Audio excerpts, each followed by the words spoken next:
জুলাইয়ের গাদ্দারদের সাথে কোন ঐক্য গণ অধিকার পরিষদ করবে না। দুর্নীতিবাদ, জঙ্গিবাদ, মৌলবাদকে কোন ছাড় দিবে না গণ অধিকার পরিষদ। সরকার কি করতে চায়, সরকারের পরিকল্পনা কি আপনারা কেউ জানেন? জানেন? একটু জোরে বলেন না জানেন? আমরা কেউ সরকারের পরিকল্পনা জানি না। একটি রাষ্ট্র কি এইভাবে অনিশ্চিত গন্তব্যের পথে হাঁটতে পারে? বন্ধুগণ, একটি রাষ্ট্রকে পরিকল্পনা মাফিক চলতে হয়।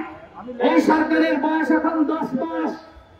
10 মাসে তারা এখনো পর্যন্ত গণহত্যার বিচারটা শুরু করতে পারে নাই। 10 মাসেও রাষ্ট্র সংস্কার শুরু করতে পারে নাই।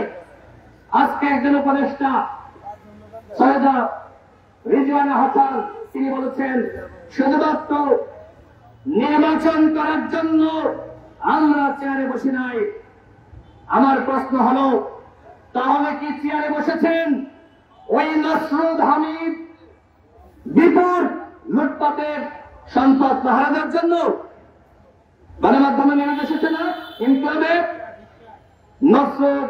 নসরুল হামিদ বিপুল লুটপাটের সম্পদ পাহারা দিচ্ছে আমাদের সৈয়দা রিজওয়ানা হাসানের হাজবেন্ড।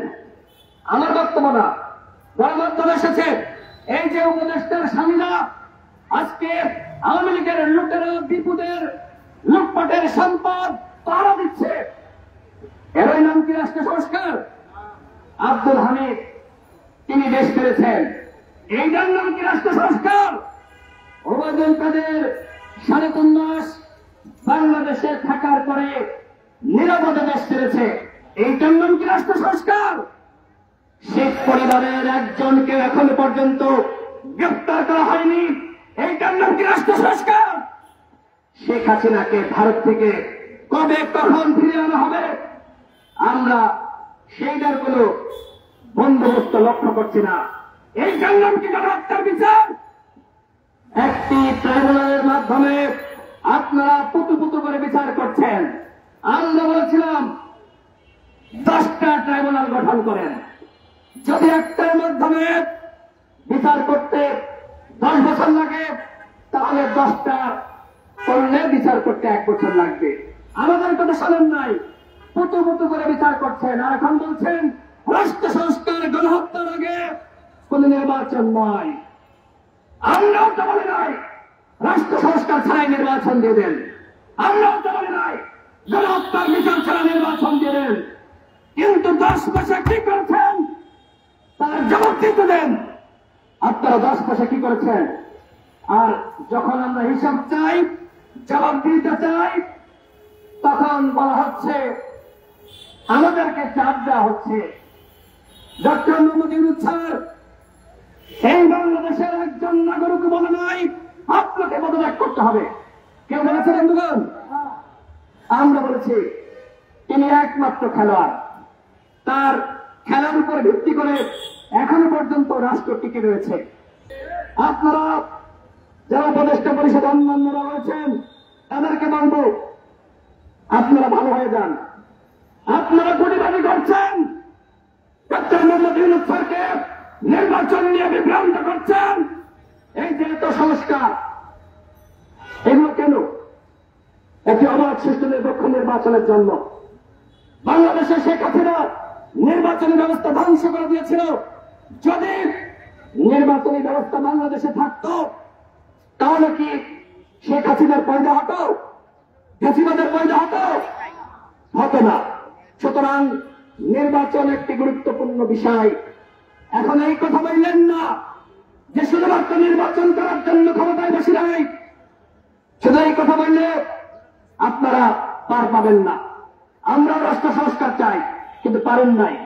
10 মাসে কিচ্ছু করতে পারেন নাই, শুধু নিজেদের আখের গোছা গোছাইছেন, সম্পদ অর্জন করেছেন, আওয়ামী লীগের লুটেরা সম্পদ সেটির পাহারা দিয়েছেন।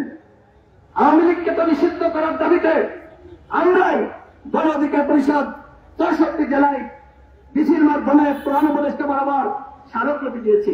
এই ঢাকার রাজপথে অসংখ্য মিছিল করেছি, প্রোগ্রাম করেছি, সাংবাদিক ভাইরা সাক্ষী। কিন্তু কেন আইন মন্ত্রণালয়ের পক্ষ থেকে ক্যাবিনেটে উপস্থাপন করা হয়েছিল সংগঠন হিসেবে আওয়ামী লীগের বিচার করতে হবে, এই জন্য আন্তর্জাতিক অপরাধ ট্রাইব্যুনালের যে খসড়া সেখানে সেই দাবি বা বিধান অন্তর্ভুক্ত করা হয়েছিল।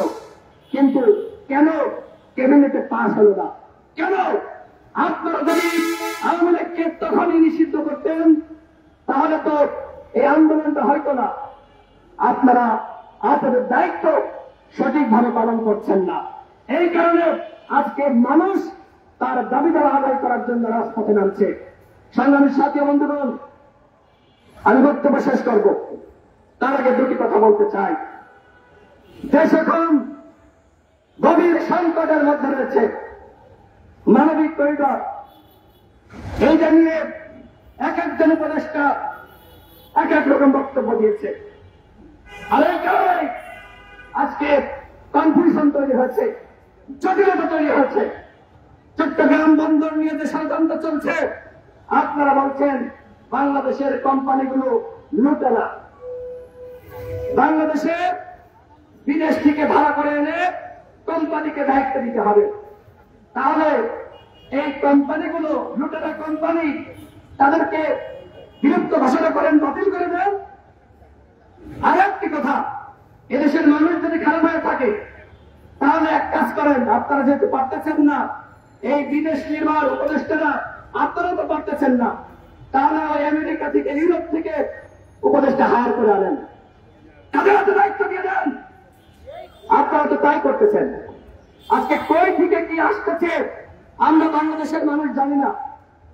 এই মানবিক করিডর, চট্টগ্রাম বন্দর বিদেশিদের হাতে তুলে দেওয়ার ষড়যন্ত্র আমরা মানতে পারি না। আমাদের স্পষ্ট কথা, যে সকল কোম্পানি বিতর্ক মুক্ত সেই কোম্পানিগুলোকে চট্টগ্রাম বন্দরের কাজ দিতে হবে। দেশের সম্পদ দেশেই রাখতে হবে। যদি লজিস্টিক সাপোর্ট প্রয়োজন হয় আপনারা বিদেশ থেকে টেকনিশিয়ান ভাড়া করেন, কিন্তু আমার দেশের নিরাপত্তা বিঘ্নিত হয় এরকম কোন সিদ্ধান্ত আমরা মানব না। মানবিক করিডর আমরা মানি নাই, ভবিষ্যতে মানব না। দেশের স্বাধীনতা সার্বভৌমত্বের জন্য হুমকি হয় এরকম কোন সিদ্ধান্ত অন্তর্বর্তীকালীন সরকার কেন, আগামীতেও যে সরকার আসবে সেই সরকার সেই সিদ্ধান্ত নিতে পারবে না। আমরা দেখেছি এই যে বিজনেস সামিট আমাদের বলা হলো যে বিদেশ থেকে হাতিয়ে আসতেছে, মানে বিনিয়োগ আসতেছে। এখনো পর্যন্ত কে কে বিনিয়োগ করেছে? দুদিন পর পর আন্দোলন, যমুনা ঘেরাও, শাহবাগ ঘেরাও, ঢাকা বিশ্ববিদ্যালয় আন্দোলন, পল্টন অবরোধ। বিদেশিরা এগুলো দেখে না? তাদের এজেন্ট এই দেশে নাই, তাদের গন্ধ সংস্থা নাই। একটি অস্থিতিশীল রাষ্ট্রে কোন বিদেশি এসে বিনিয়োগ করবে না। এটা একটা কমন হিসাব, পাগলেও বোঝে। আর আপনার উপদেষ্টা আপনারা বোঝেন না? যে স্বপ্ন পূরণ করতে পারবেন না সেই স্বপ্ন কেন মানুষকে দেখান? হাসিনা এই স্বপ্ন দেখিয়েছিল, উন্নয়ন উন্নয়ন উন্নয়ন। এই উন্নয়নের স্বপ্ন দেখিয়ে গান গল্প বলে জনগণকে বিভ্রান্ত করতে পারবেন না। আজকে এই জনগণের এখানে যারা আছে এরা সবাই সচেতন। আমাদের দাবি উপদেষ্টা মাহফুজ আলমকে অনৈক্য নৈরাজ্য সৃষ্টির দায়ে অনতিবিলম্বে পদত্যাগ করতে হবে। এছাড়া দুর্নীতিগ্রস্ত উপদেষ্টা আসিফ মাহমুদকে পদত্যাগ করতে হবে। তার এপিএস মাল কামাই, আর সে কি মালের ভাগ পাই না? দুবাই গিয়েছিল কেন? বেসরকারি সফরে, কোন প্রোটোকল নাই। কার সাথে মিটিং করেছে আমরা সেটা জানতে চাই। দুদককে বলবো তার এপিএস কে ডাকতেছেন, তানভীরকে ডাকতেছেন, ডাকলে শুরু হবে, গ্রেপ্তার করা লাগবে না। আদালতে না নিয়ে, জেলে না ভরে, রিমান্ডে না নিয়ে আপনারা কিসের তদন্ত করতেছেন? এরকম করতে থাকলে দুদকের উপরে মানুষের আস্থা থাকবে না।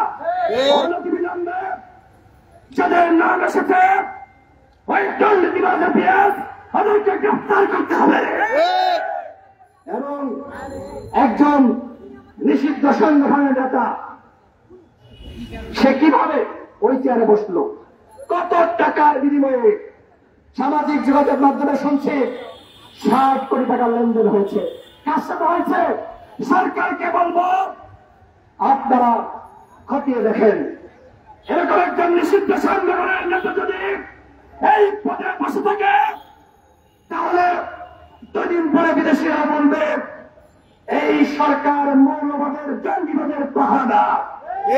তার প্রমাণ হলো এই মোহাম্মদ এজাজ। আমাদের দাবি হল এই এজাজকে অপসারণ করতে হবে। শুধুমাত্র অপসারণ করবেন এরপরে ছেড়ে দেবেন না, তাকে গ্রেফতার করতে হবে। গ্রেফতার না করলে ওই জমানা ঘেরাও করা হবে। দুর্নীতিবাজ জঙ্গিবাদ মৌলবাদকে কোন ছাড় দিবে না গণ অধিকার পরিষদ, ছাড় দিবে না যুব অধিকার পরিষদ। আমরা এই বাংলাদেশকে নতুন ভাবে সাজাতে চাই, আর এর জন্য আমরা চাই ঐক্য। কিন্তু জুলাইয়ের গাদ্দারদের সাথে কোন ঐক্য গণ অধিকার পরিষদ করবে না।